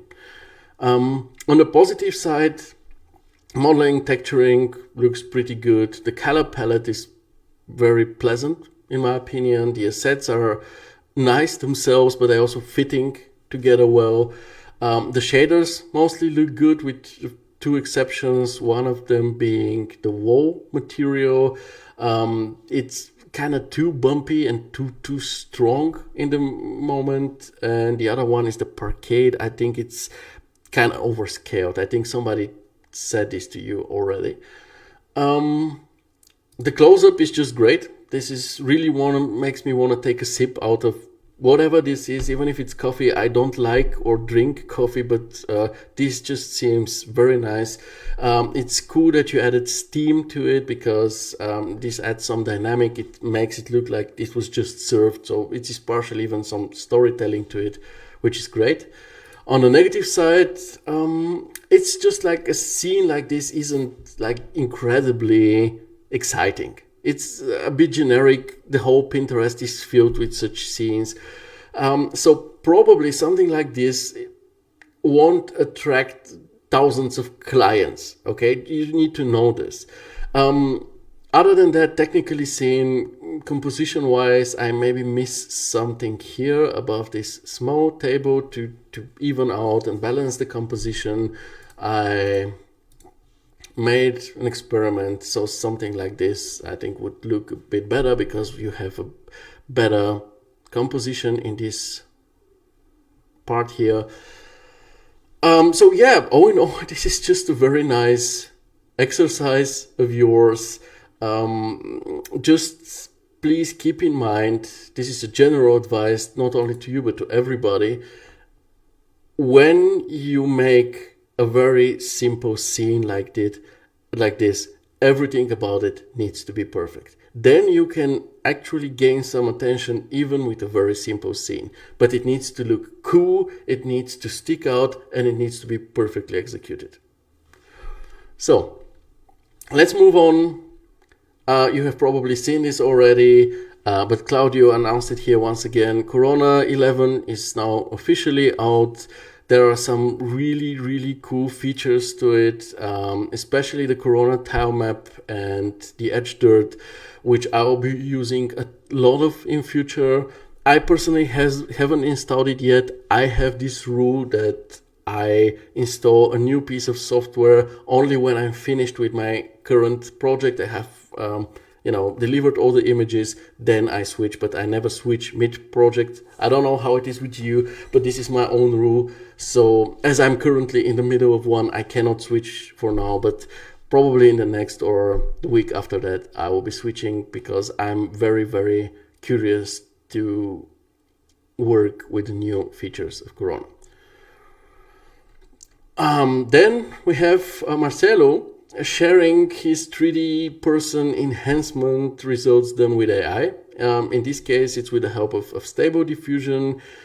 He managed to turn this 3D model to the left into this very realistic looking lady on the right. So this is something big. I would say this is really good, a truly enhanced result. This one is just way better than this one. It's just way more realistic, way more natural. It seems Marcelo learned this in a class by our friend Mario, who apparently is not only good in winning monthly challenges, but also skilled with AI. So I'll be happy to see some of your knowledge shared in the group, Mario, when it comes to AI, because this looks cool. And then we move on to Mohanad. We already discussed the project of his some shows ago. It was like 5-6 shows ago. Because it's important because you see what he says now. Hello everyone, the project is Townhouse, located on Mallorca, Spain. Software is 3ds Max, V-Ray, and Adobe Photoshop. I learned for my very first post here by our amazing admin Theodor Wadov. And I wanted to work on the points he pointed out with my first post. I tried to minimize my color palette, made sure I added a rim to the pool this time because the last one looked stupid, and I tried to make good camera compositions to top it off. I hope this one is better. Please let me know what you think. It is better.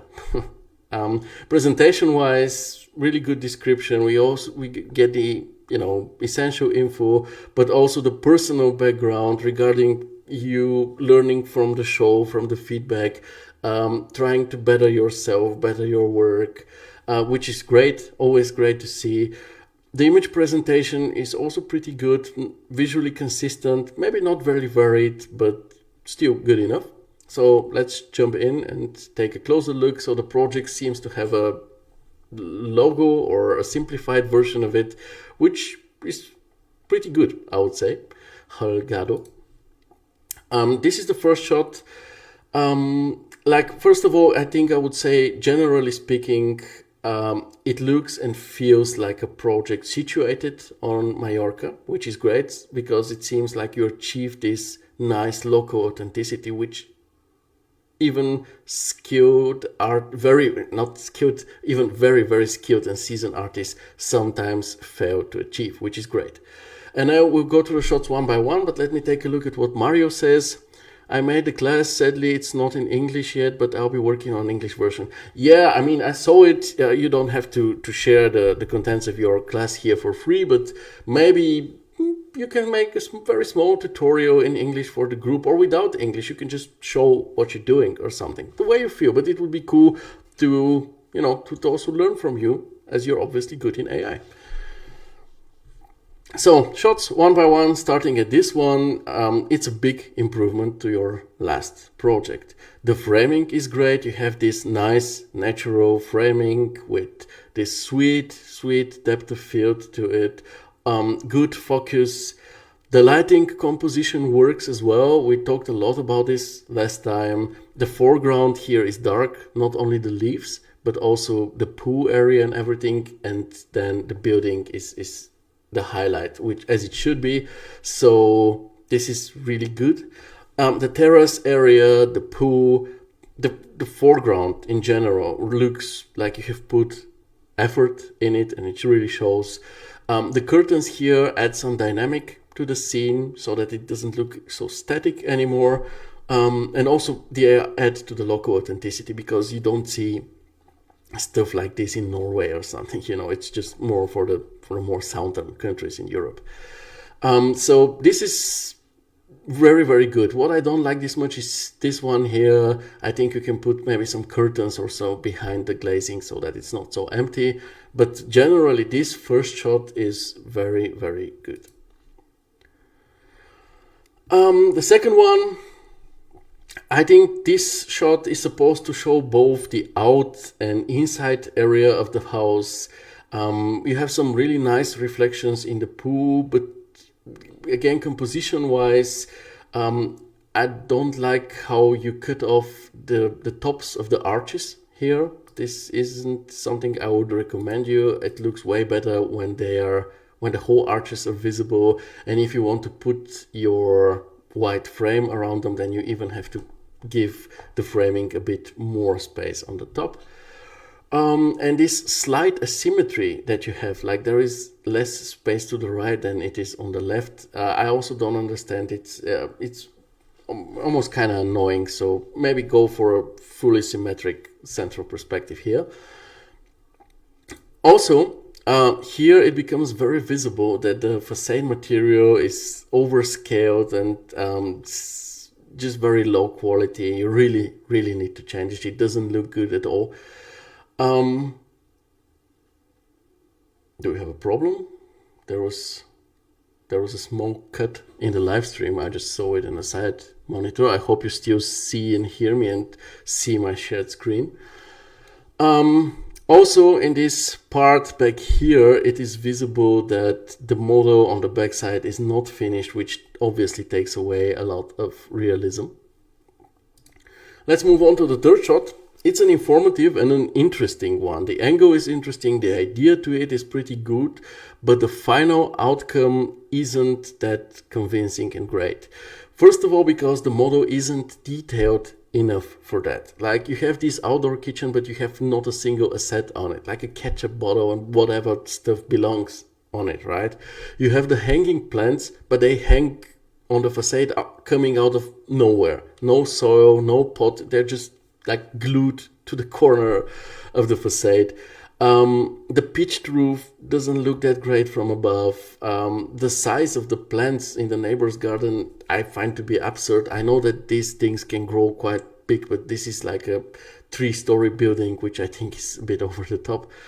The framing also isn't that great because on the one hand, the scene is overloaded with information. Like take a look at the neighbor's garden, take a look at the rooftop terrace, the facade, this roof here. There is so much input, but at the same time there is no clear focus. We have to look at everything, which never is a good thing, to be honest. So generally speaking, with an angle like this, you gotta either work hard or smart. So you have to either actually build everything, so put all the assets needed on an outdoor kitchen, rework this one, rework those areas. It would be a ton of work. Or be smart and try to just show the areas that you want to actually show. Let's say this rooftop terrace, you can just show it with the tops of the arches here, so you can concentrate only on an area like this. Everybody will know where this is situated, because people will see these arches, people will see the curtains and know, oh, this is obviously atop of the facade we just show, but you don't have to do so much work, and you can concentrate on working on this area only, but then make it nicely detailed and lively and so on. Then we have the first interior, which is actually a nice shot, but it is also a bit indecisive. So it's like it wants to show the viewer both the exterior and the interior, even the exterior more rather than the interior, because the interior is pretty dark, which I don't find to be this good. Also, the general shot is quite dark. If you compare it to the previous shots, it doesn't emotionally fit with them together. Also, the modeling and texturing aren't that great either. You see like those beams up here, the texture on them is overscaled. They need chamfering on the corners. You also just put the facade texture on the inside, both on the walls and the ceiling, and it's very, very visible how low quality it is. So yeah, also the camera seems to be just slightly angled to the right, which is again more annoying than anything else. Please don't cut out this door instead, and you can cut off a bit more of this bar area, for example. So I think you need to rework this using maybe some reference as an example.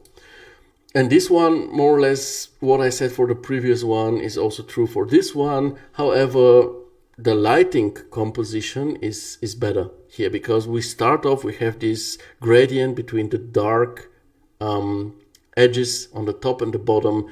They visually lead us into this middle area, which the shot is about. So this is actually something good. But in conclusion, I would say it's an improvement to your last work, especially the first shot, which is an amazing shot. It's a really good one.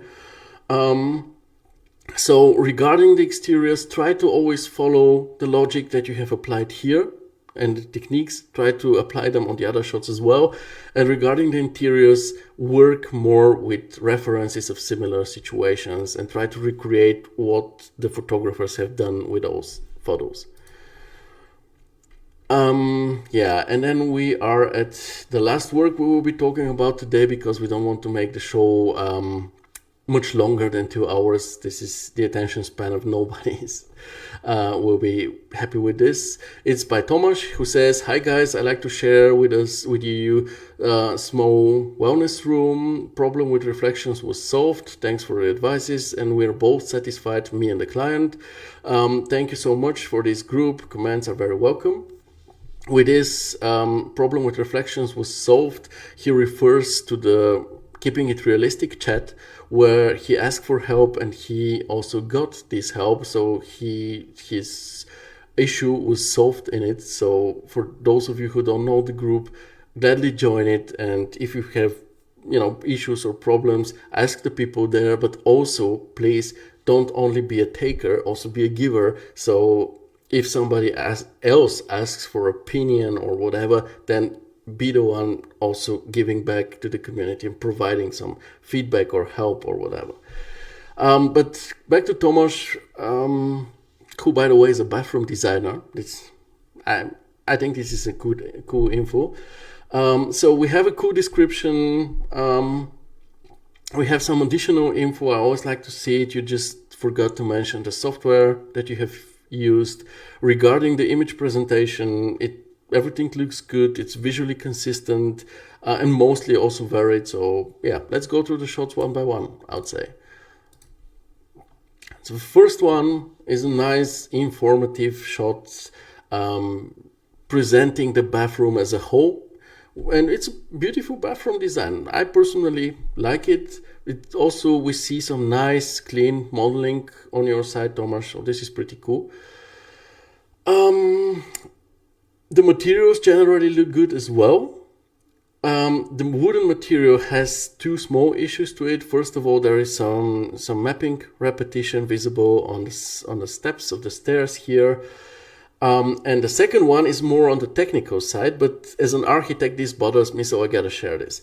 So we have this wood, which if we take a look at it in this area here, where it's supposed to be reflective, it looks to be kind of dry wood, which isn't varnished at all. Like, it's not polished, it's not varnished, so it's not really the wood that you have in a humid area, just by the looks of it. Now, Thomas is a designer. I don't know, maybe this is some special type of wood which is great for a bathroom.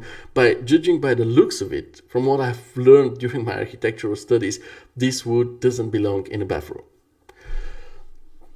And composition-wise, we have this empty foreground area here, which I think is missing something. I played around with it a bit, and I added just a bathroom mat to even out and balance out the composition a bit. I like it more this way. You can maybe add something more suitable to your liking. Oh, sorry. Yeah, but other than that, it's a pretty cool, informative shot. The second one nicely presents the situation around the bathtub. It's a really cool situation with so much wood and this view. It's a great place. Again, somebody like me who doesn't like taking baths, I prefer showers. I would actually take a bath here. Oh, my mouse just died on me. Also, I didn't use the silent mouse today. I'm sorry for that. You've been hearing the clicking sounds the whole time. Sorry, I have a special second mouse which is silent so that you don't hear the clicking sounds. I just saw that I didn't swap both of them. Yeah, what bothers me a bit on this shot is that the FOV, the field of view, is pretty strong, which leads to some obvious distortions. So there are two possible solutions for this situation. You can either pull the camera back and then go for a higher focal length value, or if you want to show more of this situation here, just remove the automatic vertical tilt on your camera. That's okay. And again, we have this very dry looking wood next to an area where water for surely will be dripping from the people who stand out and leave the bathtub. So yeah, not sure about this one. The third shot, we are in the shower cabin, which is a nice idea. It shows what the client will be seeing when they go take a shower.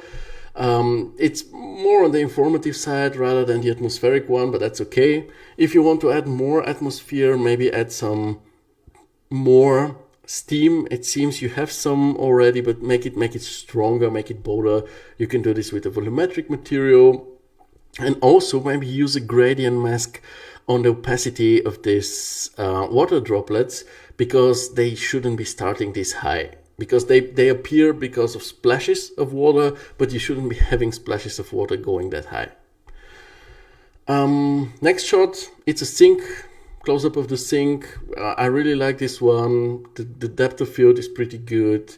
The water in the bowl looks pretty realistic to me. The only thing I don't like this much is that the metal parts here don't look that realistic. I think that the flat parts need some chamfering, and maybe add some subtle noise to the glossiness of the metal material to make it more realistic. But that's it. Other than that, it's a really cool shot. The fifth one is the bathtub. Nice, informative shot. Good assets used. In this case, filling the bathtub may be a good idea to show this jacuzzi functionality of it. And it's very visible that you have used the same material, just with larger grouts on the in and outside of this area, which I don't think is a good idea. It looks a bit lazy on your side, to be honest. Sixth shot is just the toilet bowl, which obviously has a remote control for some further functionality, probably a bidet or something. Yeah, nice informative shot and clean modeling and texturing as well. Here we see the shower and the toilet bowl. I recommend going for a straight, clean, central perspective, because this slightly rotated camera doesn't really add much to this image. Like you did on the next one, on this one, this is a very beautiful central perspective. I really like the subtle depth of field on the door.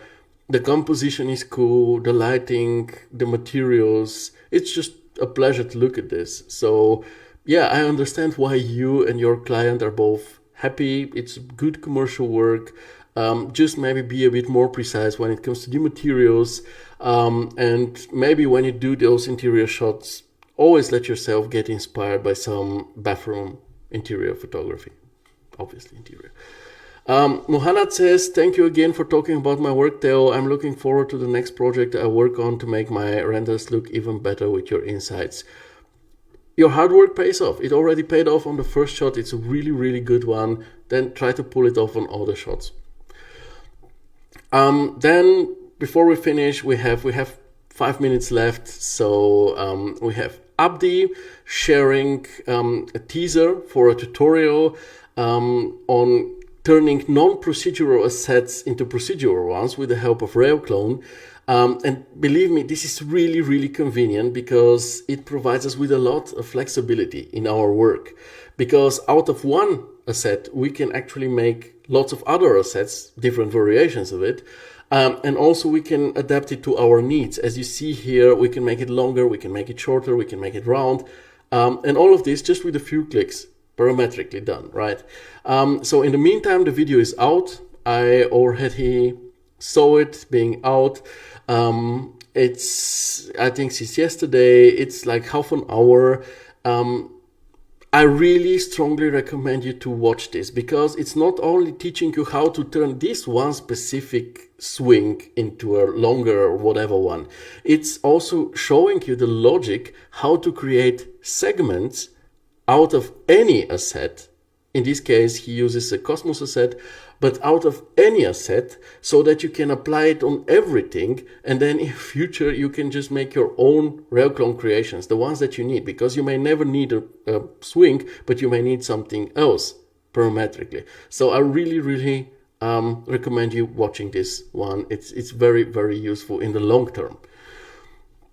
Happy 3 December, Marcelo, and to all of you. We have another project by Thilina, which is more classic, like the usual look of his project, but another very pleasant one. It's a single room honeymoon bamboo villa on Bali. Then we have something very interesting by Irina. Go check it out. I will reach out to you, Irina, and we'll write you a comment. But generally speaking, you have this project here, which is like, this is the original project, which is now a cafe as far as I understand. Like you depicted it here, and then the client wanted you to actually play around a bit with different situations, with different facade designs. So you made a facade gray and removed some of the assets that are currently in front of it. And honestly, to me, it looks better. Folks in the comments, the ones still watching after 2 hours, what do you think? Do you like the yellow version more or the gray one?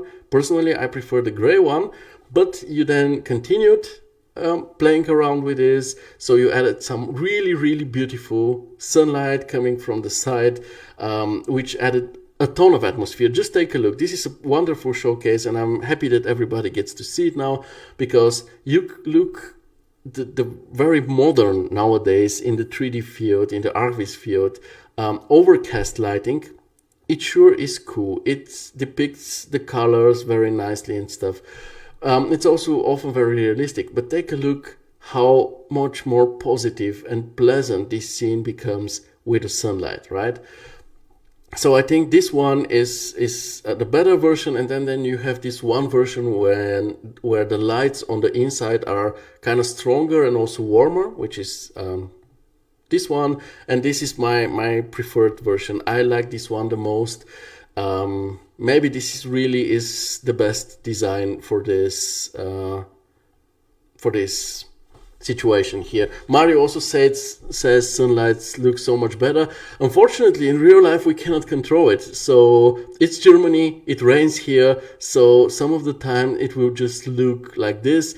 And when you have like an overcast scenario and a dark gray facade, it's not like the most pleasant situation to have. Then it is the interior, which should actually be the warm looking one that sucks the eventual guests in. So I think that in this situation, a bit more light towards the bar area and behind the bar area, some warm, nice light should be the right decision. But yeah, obviously I agree with Mario. If it's sunny, then it looks way better, we're more friendly, and so on. So I think I don't have more to say about this one, Irina, but it is really a very cool study. And if I'm in Düsseldorf at some point, I'll make sure to go visit the hipster brew espresso room there. You can give me the address, please. And to finish it off, we have this very interesting question by Jubair. He says, hello folks, I have a very bad problem, couldn't solve it even after trying a lot. When I render, after some time, the text like this appears, the render is cut off. There are many experts in this group. Oh yeah. Can anyone help me? So this is the error message Jubair is getting failed to create a DOM file. In the meantime, we solved the issue. It was first Tanish who reached out to him, then I joined as well, and in the end we together solved it. Why I want to mention it is because for something like this, you can gladly try to reach out to the others in the Keeping It Realistic chat. But generally, just talking about this situation, I asked Jubair about how things went, and he said on the previous day he was able to render out 10 images without any issue from this scene, right? And on the next day he tries to do the 11th one and he suddenly gets this error message. So the way of thinking now that I recommend is, in situations like this, just go back to one of the scenes that you were able to render without any issue and try to render it once again. If you don't get an error on it, then you know it is not V-Ray or your render engine which is the problem. It is not 3ds Max or whatever. It is probably something that has to do with this one particular scene where you get the error message on. So in cases like this, then try to examine the scene and compare it to the other scenes where you had no problems rendering. So if you have the same floor material, for example, it probably won't be the culprit. And in his case, he started doing exactly this. He examined it and then he found that it is just some error with the displacement on a metal material. He removed it and everything went, so his issue was fixed. Also, you get this error code 183, so always check out what this means and also check out the logs, because often in the logs you can actually see what the problem actually is. So just a piece of general advice. Then we had Kulade, who I actually met in the VW Art Club, where I gave him some feedback, and then I invited him to the Chaos Campus, and this one needs a bit more time invested in providing feedback, so I will do it in a written form for him. And yeah, with this we have actually covered everything up to Abdi's tutorial. Let's see what Abdi has to say. Thank you very much, Theo, for mentioning the tutorial. Much appreciated, and hopefully it is useful to most of you. I still haven't watched it, I gotta admit, because this week is very wild. On Friday, my daughter has her eye surgery, so I have to do all the work that I usually do in 5 days now in 4 days, because on Friday we have to go at 5 in the morning. So yeah, it's a wild week. I still haven't watched it, but I surely will, because what I want to take out of this tutorial is how to prepare my stuff for the rail clone, so that I can do it with every next object that I need it for. So I will watch it more for this general part, for the general logic rather than the swing, even though I must say, as somebody who works on urban design projects, having something like this round huge swing is something very convenient, right? So with this being said, we are at the end of this very, very active show. It was really awesome. Once again, congratulations to all the winners. I will reach out to you about the prizes. I hope you're happy. I hope you're satisfied. Also, good luck with the new challenge we have for December and January. I hope you like it. I hope it inspires you to do something nice and interesting and exciting. And with this being said, after more than 2 hours, 2 hours and 5 minutes, I think it's time to say goodbye until next week, where we will meet again at the same time here online on Facebook Live at 4 at noon, at least my time. Have a good rest of the week. Be healthy. Rock on. And yeah, bye. It was a pleasure.